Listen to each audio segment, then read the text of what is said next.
Good morning, students.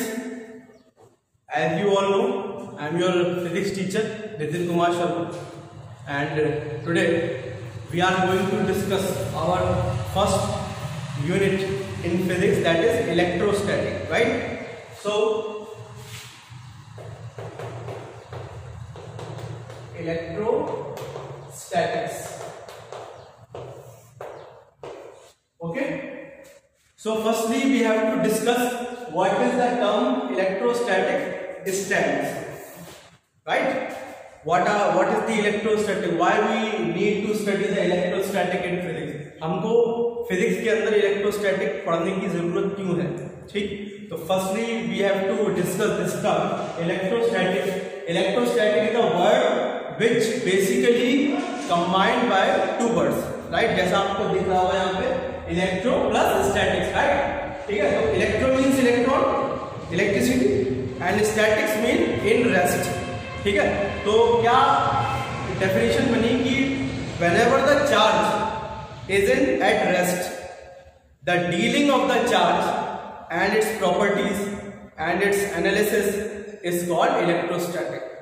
So basically the definition comes out, the electrostatic is the branch of physics in which we deals the charge at rest. ठीक है, जब charge rest में होता है तो उसके बारे में हम जितनी भी चीजें पढ़ते हैं, जितना भी हम उसके बारे में मटेरियल पढ़ेंगे रेस्ट में, उसको हम इलेक्ट्रोस्टैटिक्स के नाम से जानते हैं. ठीक है, समझिए ना बात. अब इसमें सबसे पहला जो अभी, क्योंकि आज हमारा लेक्चर 1 शुरुआत है, तो हम धीरे धीरे इस टॉपिक को आगे कवर करेंगे. ठीक है, और आपको धीरे धीरे वीडियोस में समझ आएगा. इसको प्लीज थोड़ा सा सीरियसली भी लीजिए. तो बेसिकली इलेक्ट्रोस्टैटिक्स में हम ज्यादातर जो मेन फंडामेंटली जो हम बात करेंगे वो चार्ज के बारे में बात करेंगे. Concept of charge. What is the concept of charge? Charge के बारे में क्या क्या कॉन्सेप्ट हम जानते हैं, क्या क्या बोर्ड के नजरिए से एग्जाम में पूछा जाता है, वो सारी बातें हम डिस्कस करेंगे. सबसे पहले कॉन्सेप्ट ऑफ चार्ज में, charge basically is a scalar quantity, right? Charge कैसा क्वांटिटी है? Scalar quantity. It is a scalar quantity. Scalar quantity के साथ ही साथ ये एक डेरिवेटिव क्वांटिटी भी है. यहीं पर आपको समझ लेना होगा पहले ही पॉइंट में कि चार्ज एक स्केलर क्वांटिटी होती है. There is no need to any type of direction to representing a charge. It can be only used as a scalar or magnitude, right? Other than this, charge is also a derivative quantity, and the formula is Q equals to I multiply T, where I is current, T is time, and Q is charge, right? Q is charge. So Q is equals to IT. Charge is also a derivative quantity. And number 2 point about the charges,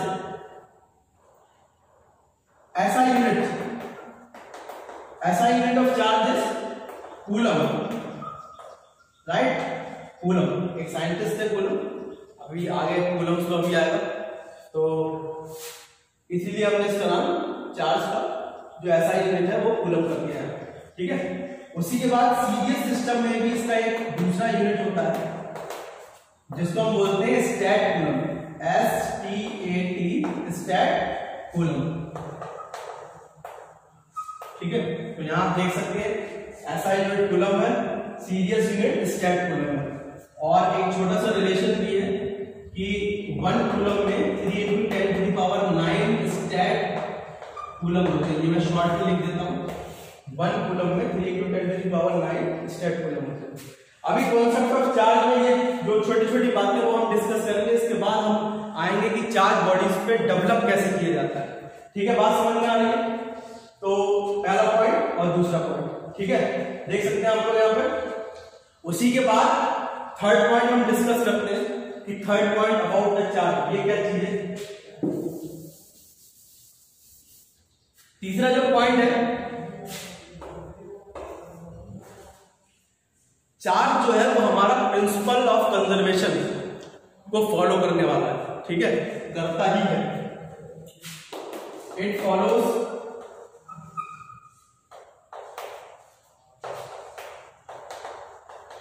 principal of conservation. ठीक है, board में आपसे यहां पर पूछा जा सकता है 1 मार्क्स में कि what is the principle of conservation of electric charge. तो we can say that the charge follows the principle of conservation. लेकिन इतना ही लिखने से आपकी बात फिनिश नहीं होने वाली, आपको एग्जांपल, प्रॉपर एग्जांपल देना पड़ेगा। तो मैं यहाँ पर एक प्रॉपर एग्जांपल दे देता हूँ, एक रिएक्शन लिख देता हूँ यहाँ पर एग्जांपल में, इसको आप लोग नोट कर सकते हैं और सीधा सीधा अगर यही एग्जांपल लिखते हैं तो आपका 1 नंबर बन जाएगा यहीं से। तो यहाँ पर देखते हैं कि 92 यूरेनियम 238, यूरेनियम का न्यूक्लियस यहाँ पर 92 और यहाँ पर 238, राइट। तो जब इसमें से अल्फा पार्टिकल हमारा क्रिएट होता है, अल्फा पार्टिकल जब हमारा यहाँ पर क्रिएट होगा तो बेसिकली अल्फा पार्टिकल क्या होता है? अल्फा पार्टिकल यहाँ पे मैं लिख देता हूं साइड में, alpha particle is the 2He4 nucleus of helium, ठीक है, 2He4, इसका एटॉमिक नंबर 2, एटॉमिक मास 4 है।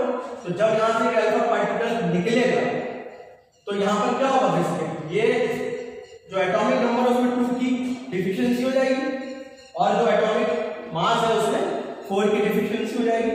तो यहां पर जब एक अल्फा पार्टिकल निकल जाएगा तो यहां पर आप देख सकते हैं जो एटॉमिक नंबर है उसमें 2 की डिफिशियंसी हो गई, 92 था पहले और अब 90 हो गई। उसके बाद ये मुझे मालूम नहीं कौन सा एलिमेंट बनने वाला है, अपने इसको x मान लेंगे। और देखना ये कि जब अल्फा पार्टिकल निकला था तो अभी मैंने जैसे लिखा था 2He4, तो एटॉमिक मास में 4 की डिफिशियंसी हो जाएगी। तो हम यहाँ पर लिख सकते हैं 234। अगर आपको नहीं मालूम, आपको मान लो पीरियडिक टेबल नहीं याद है कि ये किसका एटॉमिक मास है या किसका एटॉमिक नंबर है, तो आप यहाँ पर x भी लिख सकते हैं। ठीक है, आपको सिर्फ इक्वेशन बैलेंस करनी है, चार्ज बैलेंस करना है दोनों तरीके से।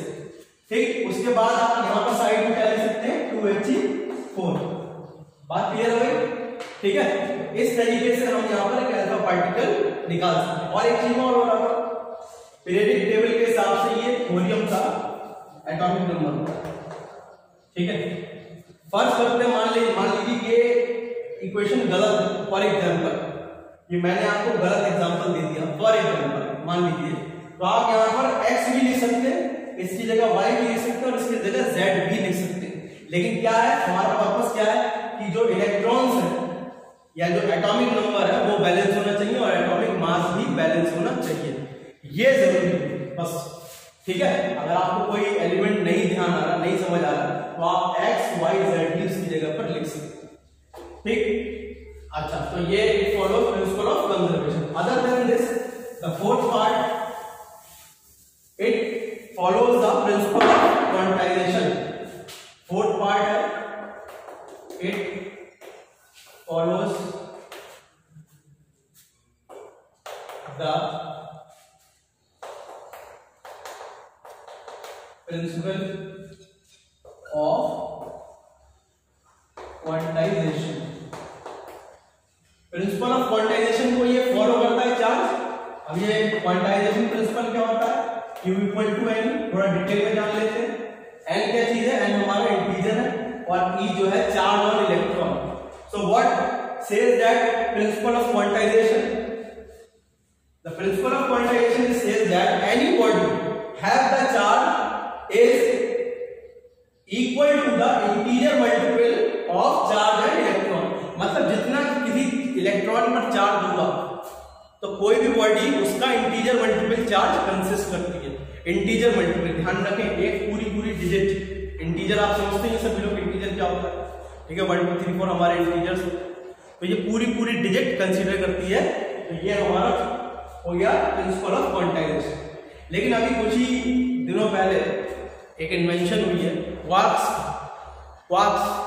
ये क्वार्क्स क्या होते हैं? QUARKS।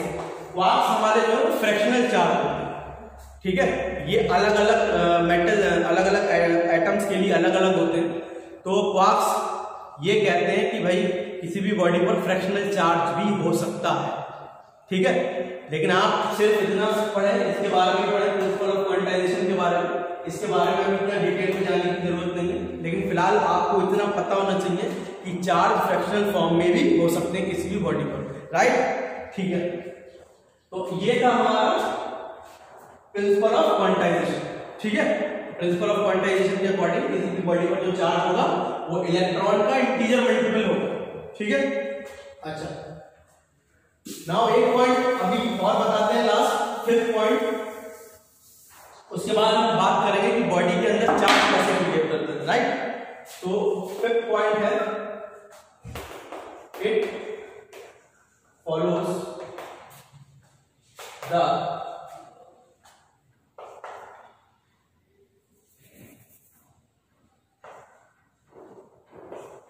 additivity principle. It follows the additivity principle, ठीक है। ये एडिटिविटी प्रिंसिपल को फॉलो करता है। इसका मतलब क्या है कि किसी भी बॉडी पर जो चार्ज होगा, किसी भी बॉडी पर जो चार्ज होगा वो हर चार्ज का एल्जेब्रिक सम होगा, किसी भी बॉडी पर जो नेट चार्ज होगा, ठीक है। जैसे सपोज दैट यहाँ पर +3 इलेक्ट्रॉन, इधर -5 इलेक्ट्रॉन, इधर +7 इलेक्ट्रॉन, तो इस बॉडी पर जो नेट चार्ज होगा, जो टोटल चार्ज होगा वो 3 + 7 - 5, यानी कि 7 और 3 10 में से 5 गया, तो यहाँ पर 5 इलेक्ट्रॉन्स हमारे नेट चार्ज के फॉर्म में अवेलेबल रहेंगे। बात समझ आ गई अच्छे से। तो यहाँ पर ये प्रिंसिपल ऑफ एडिटिविटी भी फॉलो कर सकता है चार्ज, क्लियर हो गई बात।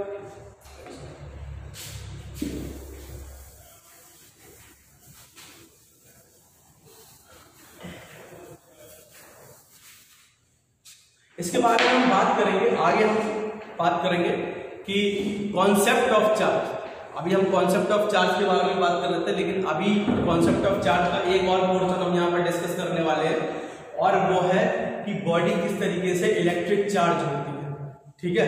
तो यहाँ पर हम बात करेंगे मेथड ऑफ प्रोडक्शन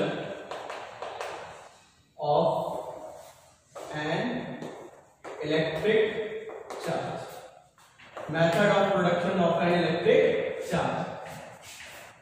किन किन तरीकों से इलेक्ट्रिक चार्ज किसी बॉडी पर प्रोड्यूस किया जाता है, क्रिएट किया जाता है, ठीक है। तो यहां पर सबसे पहले दो बॉडी मैंने ले ली है, which is neutral. Neutral means इनके पास अभी कोई भी चार्ज नहीं, कोई भी चार्ज किसी भी फॉर्म में नहीं है इनके पास। इनके पास जितना पॉजिटिव चार्ज है उतना नेगेटिव चार्ज है, मतलब इलेक्ट्रिकली न्यूट्रल है। न्यूट्रल नहीं कहना, इलेक्ट्रिकली न्यूट्रल। इलेक्ट्रिकली न्यूट्रल का मतलब ये हो गया कि कोई एक्सेस चार्ज नहीं है इनके पास। नाउ सपोज करते हैं कि ये ग्लास की रॉड है या कोई मेटल है ग्लास, और ये सिल्क, ठीक है। स्टार्टिंग में ए और बी हमने इसको मान लिया, ठीक है। अब हमने क्या किया कि इसकी म्यूचुअल आपस में रबिंग कर दी, हमने इनको आपस में रगड़ना शुरू किया। तो जब रगड़ते हैं हम इनको, तो क्या देखा कि एनर्जी ट्रांजिशन हुई। भाई जब रगड़ेंगे तो फ्रिक्शन क्रिएट होगा वहां पर, ठीक है, राइट। फ्रिक्शन क्रिएट होगा, तो जब फ्रिक्शन यहाँ पर क्रिएट होगा तो उस फ्रिक्शन की वजह से, देखिए फ्रिक्शन के बारे में बहुत सारी थ्योरीज दी जा चुकी है, मॉडर्न थ्योरी भी दी जा चुकी है, क्लासिकल थ्योरी भी है, ठीक है। तो उनके बेसिस पर यहाँ पर हमें पता चलता है कि जब इनके बीच फ्रिक्शन क्रिएट होता है इनकी म्यूचुअल रबिंग से, तो इलेक्ट्रॉन जो है अपनी प्लेसेस को छोड़ने लगते हैं, ठीक है। सीधी सी बात है कि जब दो चीजें आपस में म्यूचुअली इंटरेक्ट होंगी तो उनकी इस एक्टिविटी से कुछ ना कुछ डिस्टर्बेंस क्रिएट होगा, ठीक है। कुछ नॉन सैचुरेशन रीजन्स वहां पर बनने शुरू होंगे, ठीक। तो जिस वजह से क्या होता है कि इलेक्ट्रॉन्स जो है अपनी प्लेसेस छोड़ने लगते हैं। और यहाँ पर जब हम इनकी रबिंग करते हैं तो होता यह है कि जितने भी हमारे ग्लास के इलेक्ट्रॉन्स हैं वो सिल्क पर ट्रांसफर हो जाते हैं, ठीक है। सिल्क पर जब ट्रांसफर हो जाएंगे इलेक्ट्रॉन, ग्लास के इलेक्ट्रॉन सिल्क पर ट्रांसफर होंगे, तो ग्लास पर हमारा पॉजिटिव चार्ज आ रहा है। भाई जब ग्लास के इलेक्ट्रॉन्स सिल्क पर ट्रांसफर होंगे तो ग्लास में इलेक्ट्रॉन्स की कमी हो जाएगी, और जब ग्लास में इलेक्ट्रॉन्स की कमी हो जाएगी इसका मतलब क्या है, वहां पर पॉजिटिव चार्ज वो गेन करना शुरू करेगा। सिमिलरली जो सिल्क है हमारा वही इलेक्ट्रॉन्स को गेन करेगा और साथ ही साथ उस पर जो है number of number of negativity वो क्रिएट होना शुरू हो जाएगा। ठीक है, ऐसा क्यों हो रहा है? ऐसा इसलिए हो रहा है क्योंकि जब चार्ज अपनी जगह छोड़ता है, सपोज दैट कि एक इलेक्ट्रॉन, यहां पर एक एग्जांपल ले लेते हैं छोटा सा, एक इलेक्ट्रॉन जब अपनी जगह छोड़ता है तो वहां पर एक कैविटी क्रिएट हो जाती है और इस कैविटी को हम फिजिक्स की भाषा में पॉजिटिव चार्ज मान सकते हैं। मानते नहीं है, मान सकते हैं। दोनों बातों में बहुत बड़ा डिफरेंस है, क्योंकि इलेक्ट्रॉन जहां पर नहीं है वहां पर पोटेंशियल जो है वो इलेक्ट्रॉन के रिस्पेक्ट में पॉजिटिव हो जाता है, मतलब इलेक्ट्रॉन एक खुद नेगेटिव चार्ज है, और जब इलेक्ट्रॉन अपनी जगह छोड़ेगा तो वहां पर खुद एक पॉजिटिविटी क्रिएट हो जाएगी। ठीक है, तो इस तरीके से हम कह सकते हैं जहां से इलेक्ट्रॉन लूज करते हैं वहां पर पॉजिटिव चार्ज गेन होता है और जहां पर इलेक्ट्रॉन पहुंचता है वहां पर नेगेटिव चार्ज क्रिएट हो जाता है। सो whenever the two bodies like glass and silk mutually rubbed with each other, so the glass loses the electron and gaining the positive charge, and second B gaining the electron and getting negative charge. So in this way the bodies become charged. तो इस तरीके से जो bodies है हमारी वो आप देख सकते हैं यहाँ पर ये पॉजिटिव भी चार्ज हो गई और ये नेगेटिव भी चार्ज थी। क्या स्टार्टिंग में ये बॉडी चार्ज थी? नहीं, स्टार्टिंग में ये बॉडीज इनके पास न्यूट्रल, दोनों के दोनों न्यूट्रल थे, लेकिन अभी क्या हुआ कि इनकी रबिंग के बाद जो है वो यहाँ पर चार्ज क्रिएट हो चुका है। बात समझ में आ गई अच्छे से? तो ये हमारा method of production of an electric charge है। बात क्लियर हो गई? अच्छा, ये बहुत सारे तरीके हो सकते हैं method of creating a charge. एक चार्ज को क्रिएट करने के बहुत सारे तरीके अपने पास, ठीक है, जिसमें से मैंने जो मेथड बताया है आपको, इसको हम लोग बोलते हैं फ्रिक्शनल इलेक्ट्रिसिटी। ठीक है, क्या बोलते हैं? Frictional electricity. मैं यहां पर एक टर्म यूज कर रहा हूं, दिस इज फ्रिक्शनल इलेक्ट्रिसिटी। ठीक है, फ्रिक्शनल इलेक्ट्रिसिटी इसलिए कह रहे हैं क्योंकि आपस में म्यूचुअली रबिंग कर रहे हैं, तो जिस वजह से ये फ्रिक्शनल इलेक्ट्रिसिटी हो गई। ठीक है, फ्रिक्शन की वजह से यहाँ पर चार्ज क्रिएट हुआ और चार्ज जब क्रिएट हो गया तो हम कहते हैं इलेक्ट्रिफिकेशन हो गया बॉडीज का, न्यूट्रल बॉडीज का इलेक्ट्रिफिकेशन, मतलब उसमें इलेक्ट्रिक चार्ज डेवलप हो गया। बात समझ में आ गई अच्छे से? ठीक। अच्छा, तो ये तो पहला मेथड था, method of production of an electric charge. ठीक है, this is called frictional method, also this is called frictional method. ये फ्रिक्शनल इलेक्ट्रिसिटी है। ठीक है, इसके बाद एक दूसरा मेथड आता है इंडक्शन का। ठीक है, इंडक्शन का मेथड आता है, वो हम यहां पर डिस्कस करेंगे।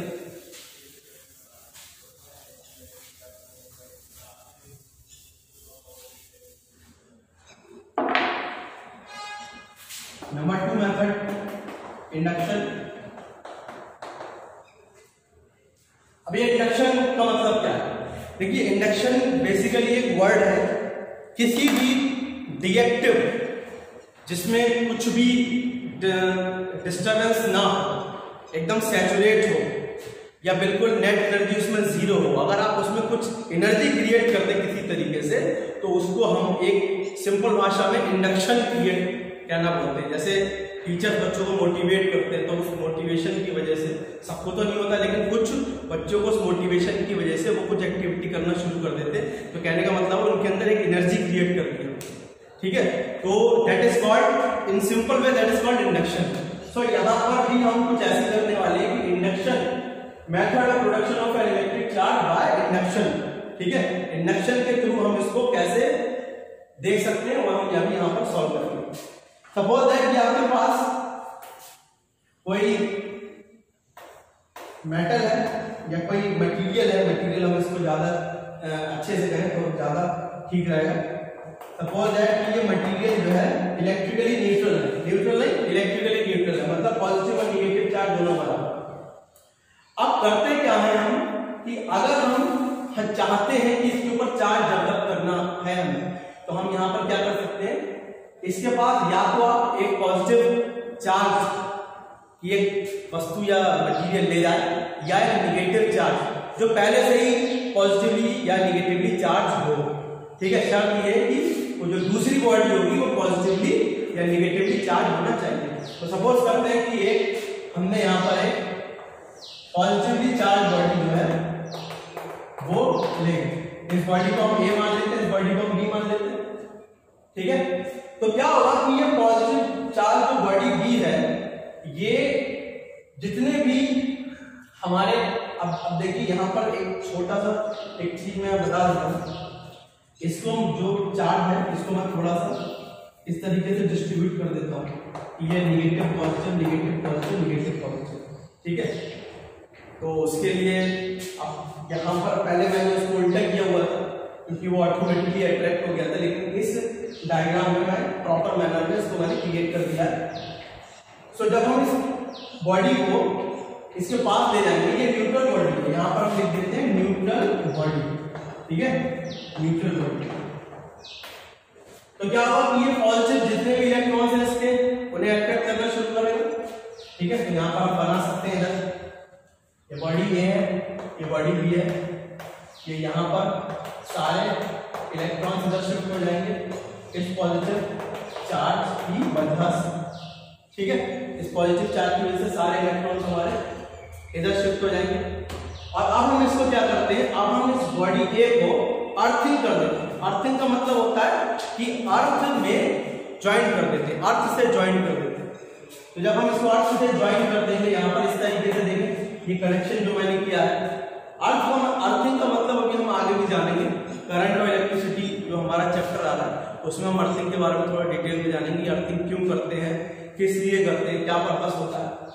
तो यहाँ पर जब हमने अर्थिंग कर दी है तो अर्थ से सारे इलेक्ट्रॉन्स निकलकर ये जो पॉजिटिव चार्ज है इसको फिनिश कर देते हैं, क्योंकि जब एक पॉजिटिव और इलेक्ट्रॉन निगेटिव चार्ज होता है, जब ये दोनों मैच करेंगे तो ये आपस की एनर्जी को बिल्कुल बैलेंस कर देंगे। तो यहाँ पे हम देख सकते हैं कि यहाँ पर जो पॉजिटिव चार्ज है वो खत्म हो चुका है और ये यहाँ पर सिर्फ और सिर्फ नेगेटिव चार्ज क्रिएट है।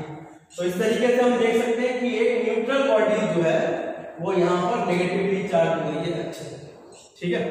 पहले बॉडी कैसी थी, इलेक्ट्रिकली न्यूट्रल, लेकिन जब हमने एक पॉजिटिवली चार्ज प्लेट को इसके पास ले गए तो जितने भी इलेक्ट्रॉन्स थे, ठीक है, वो यहाँ पर अट्रैक्ट हुए और उसके बाद जो पॉजिटिव चार्ज बच रहा था यहाँ पर उसको हमने ग्राउंड कर दिया या अर्थ कर दिया। उस अर्थ से चलने वाले इलेक्ट्रॉन सारे पॉजिटिव चार्ज को उन्होंने न्यूट्रलाइज कर दिया और उसके बाद यहाँ पर सिर्फ और सिर्फ नेगेटिव चार्ज क्रिएट हो गया। तो इस तरीके से जो बॉडी इलेक्ट्रिकली न्यूट्रल थी अब वो नेगेटिवली चार्ज। तो this is called induction method, ठीक है। यहाँ पर method of production of an electric charge में ये दूसरा जो मेथड हो गया तो किसका हो गया, इंडक्शन मेथड, ठीक है। तो इस तरीके से हम बॉडीज को आपस में चार्ज कर सकते हैं।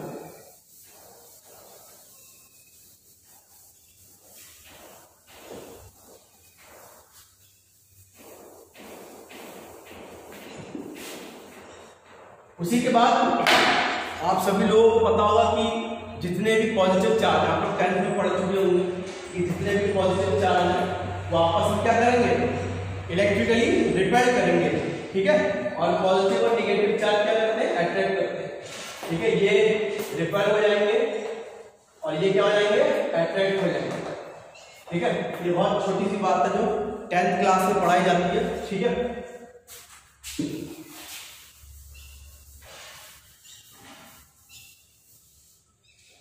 तो अब थोड़ा सा और हम जानते हैं इलेक्ट्रिक चार्ज के बारे में।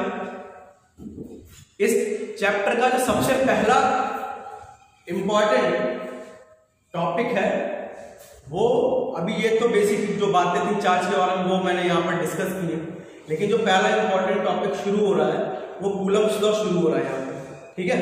कूलम्ब्स लॉ हम अभी थोड़ा सा डिस्कस करेंगे उसके बारे में। कूलम्ब्स लॉ जैसे जैसे आगे चैप्टर बढ़ाएंगे तो और ज्यादा डिटेल में हम उसके बारे में पढ़ेंगे। तो बेसिकली कूलम्ब्स लॉ क्या कहता है कि सपोज दैट कि दो हमारे पॉइंट चार्ज है, एक Q1 है दूसरा Q2 है। यहाँ पर हम डाल देते हैं Q1 और ये Q2। ध्यान से सुनेंगे, ये पॉइंट चार्ज है, यहाँ पर मैं टर्म यूज कर रहा हूँ पॉइंट चार्ज। पॉइंट चार्ज का मतलब क्या होता है, what is the meaning of point charge? Point charge का मतलब होता है कि अगर दो बॉडीज ठीक है, दो बॉडीज जिनका शेप उनकी डिस्टेंस की कंपैरिजन में काफी ज्यादा कम है, बहुत ज्यादा। सपोज दैट कि ये बॉडीज है, दो चार्जेस है Q1 Q2, इनके बीच का जो गैप है, इनके शेप, जो इनका जो शेप है वो इस गैप के कंपैरिजन में काफी छोटा है, तो हम इसको पॉइंट चार्ज करेंगे। ठीक है, तो यहां पर हम एक टर्म यूज कर रहे हैं पॉइंट चार्ज।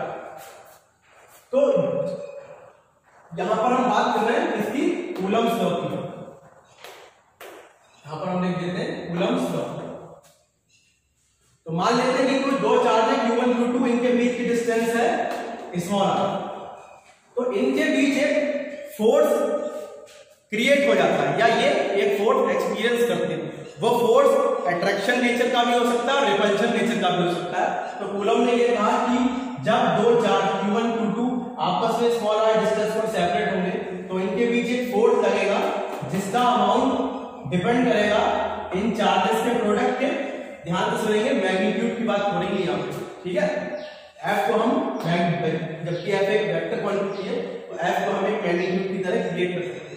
तो इनका जो फोर्स, जो मैग्नीट्यूड जो है फोर्स का, वो डायरेक्टली प्रोपोर्शनल होगा Q1 Q2 चार्जेस के प्रोडक्ट के, और इनवर्सली प्रोपोर्शनल होगा इनकी जो बीच की जो डिस्टेंस है उसके स्क्वायर का। तो firstly the magnitude of force is directly proportional to the product of charges and it is inversely proportional to the square of the distance between the charges. So this is equation 1, this is equation 2, so we can write it in combined form F proportional Q1 Q2 upon R square।